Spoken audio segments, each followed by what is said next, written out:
IPL 2023-এর champion CSK নাকি IPL 2024-এর champion KKR? IPL 2026-এর জন্য কাদের playing 11 সব থেকে বেশি শক্তিশালী, আজ আমরা সেটাই দেখবো। দেখো বস, এটা তো 100% পিওর সত্যি কথা যে ম্যাচের দিন যে দল পারফরমেন্স ভালো দেবে, সেটা হোক সিএসকে বা হোক কেকেআর বা হোক আরসিবি বা হোক এমআই, যে দলই 10টা দলের মধ্যে ভালো পারফরমেন্স দেবে ম্যাচের দিন, তারাই সেই ম্যাচটা জিতবে। বাট আজ আমরা দেখতে চলেছি যে অন পেপার কাদের প্লেইং 11 সব থেকে বেশি শক্তিশালী।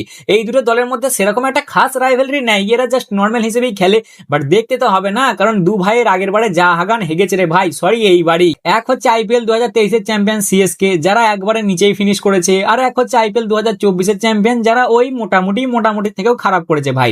তাই আজ আমরা দেখতে চলেছি এই দুটো টিমের প্লেইং 11 কম্পারিজন করে একটা প্লেইং 11 মোটামুটি বানাবো, সেটা নিয়ে এদের দুজনকে কম্পারিজন করা হবে যে কারা জিতছে, কাদের প্লেইং 11 অন পেপার বেশি শক্তিশালী। কেউ যেন গরম হবে না ভাই, এটা কোনো সিরিয়াস নয়, জাস্ট অ্যাজ এ ফান হিসেবে বানানো, ঠিক আছে? যদি সাবস্ক্রাইব না করে থাকো কি করছে ভাই, অবশ্যই চ্যানেলটা সাবস্ক্রাইব করে নেবে, আর যদি ফেসবুকে দেখে থাকো তাহলে অবশ্যই পেজটাকে ফলো করে নেবে। তাহলে চলো আর বেশি না বকে ভাট, আজকের ভিডিওটা শুরু করা যায়। এর আগের দিন একটা বানিয়েছিলাম কেকেআর ভার্সেস আরসিবি কে নিয়ে, যাদের মধ্যে একটু চিরচিরানি শত্রুতা আছে, সেটা যারা দেখেছো তারা অলরেডি জানবে। সেই ভিডিওটাই দেখলাম তোমাদের অনেক ডিমান্ড আছে, তাই ভাবলাম আজ এই দুটো টিমকে নিয়ে আলোচনা করা যাক, আইপিএল 2023-এর চ্যাম্পিয়নকে নিয়ে আর আইপিএল 2024-এর চ্যাম্পিয়নকে নিয়ে। দেখো ভাই, দুজনে এইবারে অকশনে তো ফাটিয়ে দিয়েছে। সিএসকে একটু বেশি রিস্ক নিয়েছে আর কেকেআর একটু বেশি বিদেশি প্লেয়ারদের পেছনে টাকা খরচা করেছে। এই দুই ভাই ছিল অকশনের টপ বাজেট, মানে কেকেআর ছিল 1 নম্বরে এবং সিএসকে ছিল 2 নম্বরে। এদের মধ্যে সেরকম একটা শত্রুতা কয় আমি দেখতে পাই না। কয় গো, তোমাদের মধ্যে কিছু আছে সেরকম রাইভেলরি? সেরকম তো আমি কিছু দেখতে পাই না, বাট তবু কম্পারিজন তো করতেই হবে জাস্ট ফান হিসেবে। আর হ্যাঁ, এটার নিয়ম আছে, বিনা নিয়মে তো হবে না ভাই। তা সবার প্রথমে এটার নিয়ম হচ্ছে যে এখানে কোনো ইন্টারন্যাশনাল কারোর ক্যারিয়ার ধরা হয়নি, ঠিক আছে? ইন্টারন্যাশনাল কারোর ধরা হয়নি ভাই। 2 নম্বর হচ্ছে জাস্ট আইপিএল 2025-এর বেসিসই এদেরকে জাজ করা হবে। কেউ যেন গরম হয়ে যাও না যে এর উপরে কেন একে দিলে, ওর উপরে কেন দিলে, জাস্ট অ্যাজ এ ফান হিসেবে, ঠিক আছে? বেশি সিরিয়াস হতে হবে না। আর এইবারের আইপিএল অর্থাৎ আইপিএল 2025-এ যেমন তারা পারফরমেন্স দিয়েছে সেই বেসিসই তাদেরকে সিলেক্ট করা হবে। যে নতুন প্লেয়ার গুলো আছে তার অপোজিটে যদি পুরনো কোনো প্লেয়ার থাকে সেই দিকে তাহলে পয়েন্ট চলে যাবে ভাই। আমি প্রথমে ভাবছিলাম যে পয়েন্টটা বাদ দিয়ে দেবো, পয়েন্ট কাউকে দেবো না। তারপর দেখছি যে এরা তো না খেলে হারছে, আগে যে নিয়মটা বানিয়েছিলাম, বাট পরে ভাবলাম যে না ভাই, তাহলে যারা খেলেছে তাহলে তো খেলার পরেও তারা হেরে যাবে, ওই জন্য ওই পয়েন্টটা তাদেরকে দিয়ে দেওয়া হবে, ঠিক আছে? আর যারা সমান সমান হয়ে যাবে তাদের পয়েন্টটা ভাগ হয়ে যাবে। তা সবার প্রথমে প্লেইং 11 আমি কেমন বানিয়েছি দেখে নাও। কেকেআর এর প্লেইং 11 বানিয়েছি আজিঙ্কে রাহানের সাথে ফিন অ্যালেন ওপেনিং, 3 নম্বরে হচ্ছে ক্যামেরন গ্রিন, 4 নম্বরে রঘুবংশী, 5 নম্বরে উইকেট কিপার ব্যাটার তেজস্বী ধাইয়া, 6 নম্বরে রিঙ্কু সিং, 7 নম্বরে রামানদীপ, 8 নম্বরে সুনীল নারায়ণ, 9 নম্বরে লর্ড হর্ষিত, 10 নম্বরে পাথিরানা, 11 নম্বরে বৈভব অরোরা এবং 12 নম্বর অর্থাৎ ইম্প্যাক্ট প্লেয়ার ভারুণ চক্রবর্তী। এখানে আমি মুস্তাফিজুর রহমানকে রাখিনি, যেহেতু সে সেরকম ম্যাচ খেলেনি আইপিএল 2025-এ। আর তাছাড়াও একটা বেশ কম্পিটিশন চলছে, মানে রাগারাগি চলছে, কেউ বলছে মুস্তাফিজুরকে খেলাও, কেউ বলছে খেলাও না, ওই জন্য আপাতত আমি মুস্তাফিজুরকে রাখিনি। আর সিএসকে প্লেইং 11 আমি বানিয়েছি সঞ্জু স্যামসনের সাথে আয়ুষ মাত্রে ওপেনিং, 3 নম্বরে হচ্ছে তোমার ঋতুরাজ গাইকোয়াড, 4 নম্বরে দুবে, 5 নম্বরে কার্তিক, ওদের যে উইকেট কিপারটা আছে 14 কোটি দিয়েছে ওই ভাই সাহেব, 6 নম্বর হচ্ছে ব্রেভিস, 7 নম্বর হচ্ছে প্রশান্ত ভীর, 8 নম্বর হচ্ছে এমএসডি, 9 নম্বর হচ্ছে খালিল, 10 নম্বর হচ্ছে নেথান এলিস, 11 নম্বর হচ্ছে ম্যাট হেনরি এবং 12 নম্বর ইম্প্যাক্ট প্লেয়ার হচ্ছে নূর আহমদ। প্লেইং 11টা কেমন লাগলো অবশ্যই জানাবে। এইবার চলো দেখে নেওয়া যাক কম্পারিজন করে যে কাদের প্লেইং 11 সব থেকে বেশি শক্তিশালী। তা সবার প্রথমেই হচ্ছে কেকেআর এর দিক থেকে দেখতে গেলে আজিঙ্কে রাহানে ভার্সেস সঞ্জু স্যামসন। আজিঙ্কে রাহানে 12টা ইনিংয়ে 390 রান বানিয়েছে 147-এর স্ট্রাইক রেটে এবং 35-এর অ্যাভারেজের সাথে। সেই জায়গায় সঞ্জুকে দেখলে 9টা ইনিংয়ে 285 রান বানিয়েছে 140-এর স্ট্রাইক রেটে এবং 31-এর অ্যাভারেজের সাথে। তাই এখানে তো ক্লিয়ার উইনার ভাই রাহানে, যেহেতু রাহানে ইনিংসও বেশি খেলেছে তার সাথে রানটাও বেশি বানিয়েছে। রানটা ম্যাটার করে ভাই, পারফরমেন্স কেমন দিয়েছে ওইটাই ম্যাটার করে, ওইটার বেসিসেই তাদেরকে আর কি পয়েন্ট দেওয়া হবে। তাই এখানে তো তোমার ক্লিয়ার উইনার হচ্ছে ভাই কেকেআর। এরপরে 2 নম্বর হচ্ছে Finn Allen versus Ayush Mhatre. এখানে তো ফিন অ্যালেন খেলেইনি, যতটা আমি জানি সে ডেবিউ করেনি, কিন্তু উল্টো দিকে আয়ুষ মাত্রে তোমার 7টা ইনিং খেলেছিল, 240 রান বানিয়েছে 188 না 189 সামথিং এরকম স্ট্রাইক রেটে আর 34-এর অ্যাভারেজে। যেহেতু বলেছি ভাই যে যারা খেলেছে পয়েন্ট তারাই পাবে, তাতে যদি অপর দিকের প্লেয়ার না খেলে তাহলে সে মাইনাস হয়ে যাবে। প্রথমে ভেবেছিলাম যে সমান সমান করে দেবো যেহেতু খেলিনি, বাট ভাবলাম তাহলে তো এরা ভাই খেলেই হেরে যাচ্ছে, ওরা না খেলে হারছে আর এরা খেলে হেরে যাচ্ছে, ওই জন্য এক কথায় বলতে গেলে এই পয়েন্টটা পাচ্ছে সিএসকে, অর্থাৎ দুজনকারই হলো 1-1। এরপরই 3 নম্বর হচ্ছে ক্যামেরন গ্রিন ভার্সেস ঋতুরাজ গাইকোয়াড। একই তো ভাই, এ অলরাউন্ডার এ ব্যাটার, তার উপর আবার ক্যামেরন গ্রিন আইপিএল 2025 খেলেনি। প্রথমে আমি আরসিবির সাথে যে ভিডিওটা বানিয়েছিলাম সেখানে ভেঙ্কিরও যেহেতু পারফরমেন্সটা খারাপ গিয়েছিল তাই এদের 2024-এর পারফরমেন্স ধরেছিলাম, কিন্তু ভাই এখানে তো সেটা করলে হবে না। আমি দেখলাম কোথাও একটা না ইনসাফি করা হচ্ছে, কেকেআর এর প্রতি একটু বাইস্ট হয়ে যাচ্ছিলাম আমি, ওই জন্য এবারে ক্লিয়ার করে দিয়েছি ভাই যেহেতু গ্রিন এটা খেলেনি তাই গ্রিন এখানে হারছে ভাই। যদিও গ্রিন পারফরমেন্স ভালো দিয়েছিল আইপিএল 2024-এ, তোমার 12টা ইনিংয়ে 255 রান বানিয়েছিল 143-এর স্ট্রাইক রেটের সাথে এবং 31-এর অ্যাভারেজে।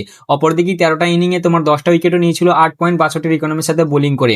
তাই হিসেব অনুযায়ী দেখতে গেলে পারফরমেন্স তো ভালো দিয়েছিল, বাট যেহেতু আইপিএল 2025 খেলেনি তাই এই পয়েন্টটা পাবে সিএসকে, কারণ ঋতুরাজ গাইকোয়াড রেকর্ড, 5টা ইনিং খেলেছে, 122 রান বানিয়েছে 150 স্ট্রাইক রেটের সাথে। তাই এই পয়েন্টটা পাচ্ছে সিএসকে, অর্থাৎ সিএসকে হলো 2 পয়েন্ট এবং কেকেআর হলো 1 পয়েন্ট অন পেপার, এটা ঠিক আছে। এরপরেই 4 নম্বর হচ্ছে রঘুবংশী ভার্সেস দুবে, কে বেস্ট। তা রঘুবংশীকে দেখতে গেলে রঘুবংশী আইপিএল 2025-এ 11টা ইনিংয়ে 300 রান বানিয়েছে 139 স্ট্রাইক রেটে এবং 33 অ্যাভারেজে। অপরদিকে দুবেদা 14টা ইনিংয়ে 357 রান বানিয়েছে 132 স্ট্রাইক রেটের সাথে এবং 32 অ্যাভারেজের সাথে। তাহলে এখানেও তো ক্লিয়ার উইনার দুবেই আপাতত, কারণ রঘুবংশী 300 রান বানিয়েছে, সেই দিকেই দুবে বানিয়েছে 357 রান। তাই সিএসকে হলো 3 পয়েন্ট এবং কেকেআর হলো 1 পয়েন্ট। কেকেআর কি করছো ভাই, কামব্যাক করো, দেখো গরম মারবে না। আমি দেখছি আবার কেকেআর কেউ বলছিল যে দাদা রাসেল কয়। দেখো বস, এইবারের যেমন প্লেইং 11 হতে পারে আইপিএল 2026-এ, সেই অনুযায়ী আমি তাদেরকে স্কোয়াড অনুযায়ী ধরেছি আর সেই অনুযায়ী তাদের পারফরমেন্সকে মেজার করা হচ্ছে, ঠিক আছে।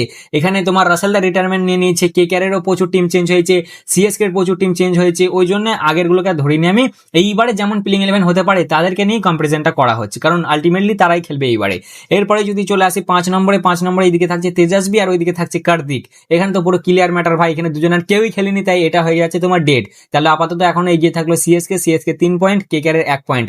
এরপরই 6 নম্বর হচ্ছে রিঙ্কু সিং ভার্সেস ব্রেভিস। রিঙ্কু তোমার আইপিএল 2025-এ 11টা ইনিংয়ে 206 রান বানিয়েছে 153 স্ট্রাইক রেটের সাথে এবং 29 অ্যাভারেজে। এবং এরই যদি উল্টো দিকে ব্রেভিসকে দেখো, সে জাস্ট 6টা ইনিং খেলেছে, মানে রিঙ্কুর হাফ বলা চলে। রিঙ্কু খেলেছে 11টা, ব্রেভিস খেলেছে 6টা, জাস্ট রিপ্লেসমেন্ট হিসেবে এসেছিল। সে ভাই সাহেব 6টা ইনিংয়ে 225 রান বানিয়েছে 180 স্ট্রাইক রেটে। তাই ক্লিয়ার উইনার এখানে ব্রেভিস। দেখো না, রিঙ্কুদা বানিয়েছে 206 রান, ব্রেভিস বানিয়েছে 225, তাও আবার 6টা ইনিংয়ে, তাই এটা জিতছে ব্রেভিস। সিএসকে হলো 2 পয়েন্ট এবং কেকেআর হলো 3 পয়েন্ট, কেকেআর কামব্যাক করছে। এরপরেই 7 নম্বর হচ্ছে রমনদীপ ভার্সেস প্রশান্ত। ওরা নতুন করে প্রশান্তকে নিয়েছে, আর প্রশান্তকে তো প্লেইং 11-এ খেলাবেই সিএসকে, যেহেতু অত টাকা দিয়েছে। কিন্তু রমনদীপকে যদি দেখো, রমনদীপ 7টা ইনিংয়ে 47 রান বানিয়েছে 134 স্ট্রাইক রেটে, মানে একদমই খাস পারফরমেন্স নয় বলা যাবে না। কিন্তু প্রশান্ত ভিড় যেহেতু খেলেই নি, তাই এটা তো ভাই সিএসকে হেরে যাচ্ছে। তাই এখানে হয়ে গেল KKR 3 point, CSK 3 point, KKR comeback করে নিল। এরপরে 8 নম্বর হচ্ছে সুনীল নারায়ণ ভার্সেস এমএসডি। দেখো বস, এখানে এমএসডি যদি ছোট হয় বা নারায়ণ দাও যদি ছোট হয়, যেই হোক, আমি বলছি পরে কে হচ্ছে, মানে কার পারফরমেন্স ডাউন হচ্ছে। তা এক কথায় এটা পারফরমেন্সের বেসিসে সিলেক্ট করা হয়েছে, ঠিক আছে। গরম হবে না যে ওর কাছে 5টা ট্রফি আছে, এর কাছে 3টে ট্রফি আছে, কেমন করেছে, লজিক নাই, এখানে বলবে না ভাই। লজিক অনুযায়ী যেটা করা হয়নি, এটা জাস্ট ফান হিসেবে করা হচ্ছে, কেউ যেন গরম হবে না। এরপরে 8 নম্বর হচ্ছে সুনীল নারায়ণ, যে তোমার আইপিএল 2025-এ 12টা ইনিংয়ে 246 রান বানিয়েছে 170 স্ট্রাইক রেটে এবং 22 অ্যাভারেজে। আর বোলিং এর দিক থেকে দেখতে গেলে 12টা ইনিংয়ে 12টা উইকেট নিয়েছে 7.80 ইকোনমিতে। উল্টো দিকে আমাদের ধোনিদাকে দেখলে সে 13টা ইনিংয়ে 196 রান বানিয়েছে 135 স্ট্রাইক রেটে। অবশ্যই এ ওপেনার হিসেবে খেলেছে আর ইনি ফিনিশার হিসেবে খেলেছে, কিন্তু উইনার ইজ উইনার ভাই। এখানে জিতলো কেকেআর এবং কেকেআর কামব্যাক করে চলে গেল। কেকেআর হয়ে গেল 4 পয়েন্ট, সিএসকে থেকে গেল 3 পয়েন্টই। এরপরে 9 নম্বর হচ্ছে হর্ষিত রানা ভার্সেস খালিল আহমদ। এই দুজনে তো পিওর খেলেছে, এটা তো একদম সলিড হবে ভাই। হর্ষিত রানা 13টা ইনিংয়ে 15টা উইকেট নিয়েছে 10.18 ইকোনমির সাথে। অপরদিকে খালিল আহমদ 14টা ইনিংয়ে 15টা উইকেট নিয়েছে 9.58 ইকোনমির সাথে। তাই এইখানের উইনার হচ্ছে আপাতত হর্ষিত রানা, কারণ হর্ষিত রানার একটা ইনিং কম আছে। হর্ষিত 13টা ইনিংয়ে 15টা উইকেট নিয়েছে আর খালিল 14টা ইনিংয়ে 15টা উইকেট নিয়েছে। তাই এটা জিতছে কেকেআর। কেকেআর হয়ে গেল 5 পয়েন্ট, সিএসকে হলো 3 পয়েন্ট। সিএসকে কি করছো ভাই, তোমরা কামব্যাক করো। এরপরেই 9 নম্বর হচ্ছে পাথিরানা ভার্সেস নেথান এলিস। বলো এবার এটা কি করে বিচার করবে তুমি, কারণ দুজনাই খেলেছে সিএসকে এর জন্য, বাট এইবারে যেহেতু পাথিরানা চলে এসেছে কেকেআরে, তাই আপাতত এই দিক থেকেই ধরা হবে। পাথিরানা আইপিএল 2025-এ 12টা ইনিংয়ে 13টা উইকেট নিয়েছে 10.14 ইকোনমির সাথে। অপরদিকে নেথান এলিস জাস্ট একটা ইনিংই খেলেছে, একটা উইকেট নিয়েছে 9.50 ইকোনমির সাথে। তাই এখানেও ক্লিয়ার জিতে গেল কেকেআর এবং কেকেআর হয়ে গেল কত পয়েন্ট, কেকারে কত পয়েন্ট হলো ভাই, কেকারে 5। সিএসকে একটু গোল করেছে আমি মনে হচ্ছে, জানো তো।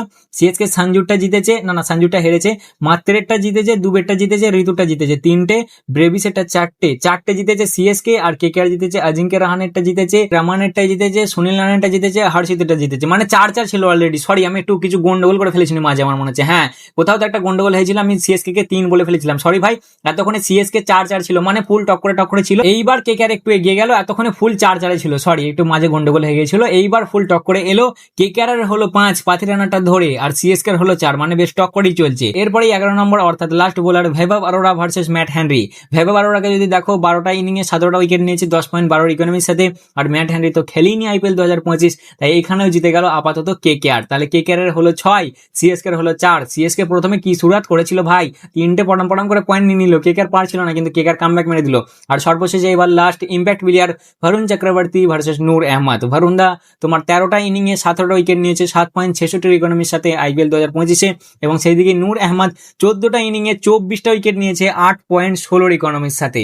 এখানে তো ক্লিয়ার উইনার নূর ভাই, no doubt. Varun good bowler, but Noor ভাই সে বেশি উইকেট নিয়েছে, সে নিয়েছে 24টা এবং ভারুন্দা নিয়েছে 17টা। নূর তো আরেকটু হলে আইপিএল 2025-এ পার্পল ক্যাপও পেয়ে যেত, যদি ও কোয়ালিফাই করতো ওদের টিমটা, তাহলে পেয়ে যেত ভাই। ভালো বল করেছিল নূর এবারে, বুঝলে। তার মানে আলটিমেটলি দিন শেষে দেখা যাচ্ছে বেশ টক্করের মোকাবিলা হলো ভাই। কেকেআর পেলো 6 পয়েন্ট এবং সিএসকে পেলো 5 পয়েন্ট। বেশ তাগড়াতাগড়ি মারামারি হয়েছে, কাউকেই কম বলা যাবে না, দুজনের সলিড আছে। এবার অন দ্য গ্রাউন্ডে দেখা যাবে যে কারা কেমন পারফরমেন্স দেবে। তা মোটামুটি এটাই ছিল আজকের ভিডিও। কেমন লাগলো অবশ্যই জানাবে, ভালো লাগলে লাইক কমেন্ট শেয়ার অবশ্যই করবে। আর রাগ করার কিছু নাই ভাই, ঠিক আছে, জাস্ট অ্যাজ এ ফান হিসেবে বানানো। কেমন লেগেছে অবশ্যই জানাবে। আর হ্যাঁ, এর পরের ভিডিওতে কোন দুটো টিমের মধ্যে কম্পারিজন দেখতে চাও সেটাও কমেন্টে অবশ্যই জানাবে। তা আজকের জন্য এতটাই, দেখা হচ্ছে আবার পরের ভিডিওতে। চলো ততক্ষণের জন্য টাটা।